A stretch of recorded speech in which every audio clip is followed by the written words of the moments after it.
Bom, chegamos à nossa aula sobre tabela dinâmica e nessa aula eu quero ensinar a você que ainda não utiliza ou que utiliza pouco, percebe que aproveita pouco da tabela dinâmica, o como nós devemos utilizar, como funciona a tabela dinâmica e também como podemos aproveitar ao máximo de cada campo da tabela dinâmica. Nas aulas seguintes, nós vamos falar sobre ferramentas da tabela dinâmica, como segmentação de dados, campo calculado, item calculado, linha do tempo, e aí sim entraremos em um cenário um pouco mais avançado sobre esse assunto. Mas é muito importante que você entenda e que você domine essa parte inicial que eu vou passar nessa aula, ok?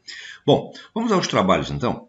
Eu primeiro quero que você perceba o tipo de dado que eu estou trabalhando. Perceba que esse relatório, ele é um relatório que não tem borda, não tem configuração nenhuma,